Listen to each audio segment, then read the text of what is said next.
The man's wife was murdered in front of him, and he kidnapped a diplomat in order to obtain the killer's name. John is a member of the Navy SEALs and had just completed a thrilling rescue mission today. One evening, he returned home and was relaxing in his room listening to music. Just then, the music in his headphones suddenly cut off. Assuming it was a power outage, John plugged in the power source but found no response. He immediately grew vigilant and retrieved his handgun from the cabinet. At that moment, several masked intruders had already infiltrated the house, entered the bedroom, and shot John's wife dead. Surprisingly, one of the killers chose to die voluntarily. John quietly approached the room, quickly shot and killed one of them, and went upstairs to his wife's room and shot and killed another assassin who was coming down the stairs. Upon reaching the upstairs, John encountered the remaining assassin, and both were shot and fell to the ground. The masked man removed his face mask, raised his gun to shoot John, but discovered there were no bullets left, so he had no choice but to leave with severe injuries. John slowly crawled toward the bedroom and saw his wife's lifeless body, which caused him immense pain. Fortunately, he was rushed to the hospital in time. After several days and nights of emergency treatment, John managed to survive. In order to avenge his wife, John has been diligently working out every day, and soon his body fully recovered. Meanwhile, the National Security Agency had already identified the 4 criminals as being sent by Russia. Besides John, even his colleagues who had previously carried out the mission together were also killed. It turned out that their previous mission was supposed to be a hostage rescue operation. They discovered that the targets were not criminals at all, but Russian military personnel. After completing the mission, they even blew up the entire base. However, John was unaware of this. Unknowing of the truth, John became the scapegoat. His superiors understood his pain and took risks to obtain information on 3 of the killers for him. Strangely, there was no information about the killer who had escaped. Karen told John that a diplomat might know his identity, so John went to the embassy. After the diplomat left in his car, John immediately followed him. The next moment, John collided with his car, causing the diplomat's car to get stuck and unable to open the door. Then, John poured an entire bucket of gasoline on the car, stepped back a few paces, and threw a light. The diplomat's car burst into flames. John didn't leave. Instead, he charged into the burning car with a gun. He began to interrogate the diplomat about the identity of the criminal who had escaped. When the diplomat refused to speak, John shot him in the leg. The diplomat finally gave a name. John had no intention of sparing him. After killing him, John got out of the car and waited quietly to be arrested. After being imprisoned, John sensed something was wrong. The prison was filled with Russian criminals, and it was clear they intended to use this opportunity to kill him. One day, the guards told him to come out for a talk. John sensed danger approaching. He tightly wrapped a towel around his hands and took off his clothes and stuffed them into the sink. Turning on the tap, flooded the entire cell. Now, John was ready for battle. When the guards rushed in, John acted swiftly, giving them no chance to fight back. Water on the floor made it hard for them to stand, giving the experienced John an advantage.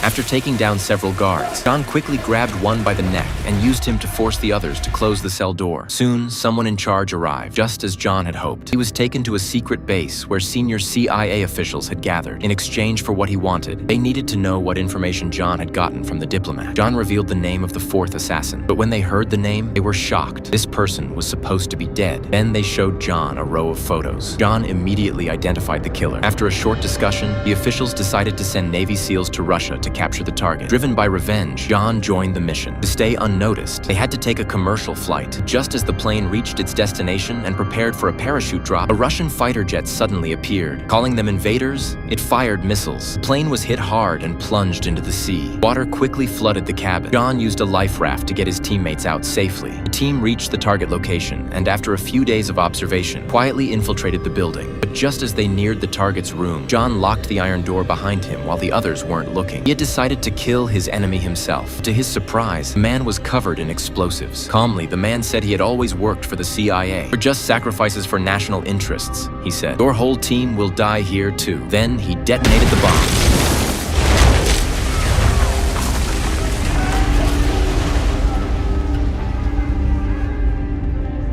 When his teammates moved forward to investigate, they were suddenly hit by a sniper who had been lying in wait. John quickly ducked behind a wall and used a piece of broken glass to locate the sniper. Once he had identified the target's position, John fired wildly at the target while instructing the others to rescue the injured teammate. However, they soon realized there was more than one sniper on the other side. The group quickly returned fire and took advantage of the chaos to rescue the wounded teammate, intending to escape together. However, there were also enemies ambushing at the door, so they had to hide and discuss a plan. However, Russian police arrived arrived at the scene and the snipers opened fire, killing them. But this outcome was not favorable, as the deceased would be deemed killed by John, potentially sparking a war between the two nations. In such a scenario, they would all perish here, and the evidence would vanish along with their deaths, exactly the objective of the mastermind behind the operation. To help his teammates escape, John went to the rooftop to distract the enemy. First threw a grenade, instantly destroying the police car, and fired wildly at the police below, causing them to become disoriented. The teammates seized the opportunity to drive away. John continued to provide covering fire, but just then the enemies charged forward. John quickly fired his gun, but he could only hide behind cover, and his shoulder was hit by a bullet. In a desperate situation, he decided to take a risk. He first used his pistol to drive the enemies back, then quickly jumped toward the skyline. John placed several bombs in a bag, activated them, and threw them at the enemies, filling the room with smoke.